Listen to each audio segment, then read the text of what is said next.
Au cœur de la société.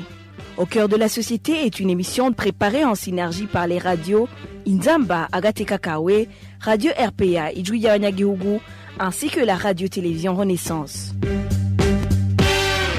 Ce jeudi, le Burundi a reçu 500 000 doses de vaccins anti-Covid-19 en provenance de la Chine. Le pays attend d'autres doses dans les prochains jours. Mais au moment où certains estiment que ces vaccins ne vont pas trouver assez de preneurs à cause du manque de sensibilisation de la part de l'État, l'OLUCOM, lui, alerte déjà sur d'éventuels cas de corruption qui peuvent se manifester lors de l'administration de ces vaccins. C'est sur ces différents points de vue que nous allons nous focaliser dans le mini-magazine Au cœur de la société de ce 16 octobre 2021. Vous êtes avec Emile Nivasumba.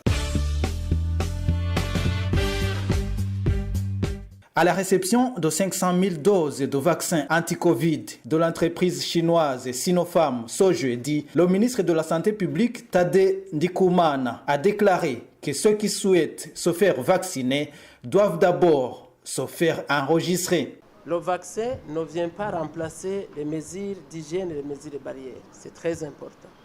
C'est ainsi que nous allons continuer à mettre en application la recommandation du gouvernement qui consiste à se faire dépister, à observer les mesures d'hygiène et les mesures de barrière, parce que le vaccin vient compléter le package de prévention. Comme les vaccins doivent être conservés dans un endroit sécurisé et qui respecte la chaîne de froid entre -2 et -8, comme vous l'avez constaté, et la population qui le désire, on va ouvrir les inscriptions. Et parce que ça sera fait sur base de volontariat, et ces prescriptions aussi vont être suivies par la signature du consentement. L'OMS recommande que celui qui a besoin d'avoir les 2 doses puisse signer le consentement. On va pouvoir mettre à la disposition de la population qui le désire des sites d'inscription pour qu'on puisse savoir finalement quel est le nombre de personnes qui désirent avoir un vaccin, que ce soit ici à Bujumbura, dans les différents quartiers, mais aussi à l'intérieur du pays. Cela permettra à ce qu'on puisse savoir le plan de redéploiement et savoir le nombre de vaccins dans des conditions sécurisées qui seront redéployés au site de la ville, ici au PV ou dans les différents sites. On demandera à celui qui le désire de pouvoir se faire dépister aussi, savoir s'il n'a pas déjà le virus, et ainsi procéder à la vaccination volontaire.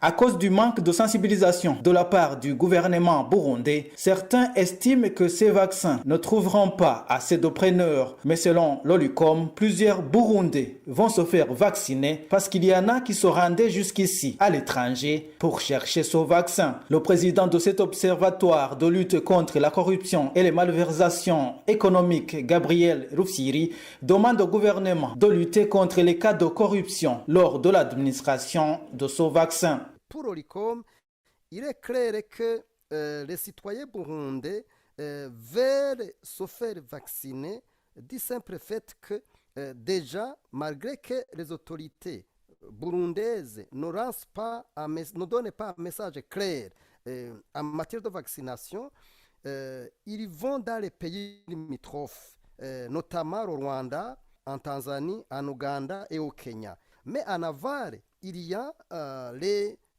citoyens qui vont chercher ces vaccins d'abord parce qu'ils veulent se faire vacciner pour se protéger.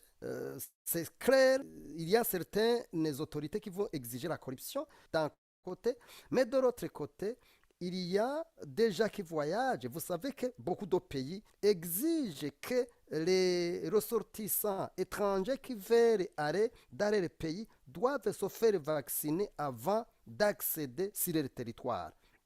Donc, vous voyez que on va assister à de faux documents qui sont d'abord obtenus par voie frauduleuse, mais des documents qui sont donnés par, bien évidemment, les autorités. C'est la raison pour laquelle le gouvernement doit tout faire pour lutter contre la corruption, le favoritisme, le clientélisme, la fraude. Le Burundi attend plus de 2 millions de doses de vaccins anti-Covid d'ici la fin de ce mois d'octobre. Pour le vaccin de Sinopharm déjà déployé dans le pays, chacun a besoin de 2 doses pour être complètement vacciné. L'intervalle entre les 2 doses étant de 3 à 4 semaines selon l'Organisation mondiale de la santé. Et voilà, c'est par ici que nous mettons un point final au mini-magazine au cœur de la société. Vous étiez avec Émile Niwasumba à la présentation. Au revoir. C'était l'émission Au cœur de la société.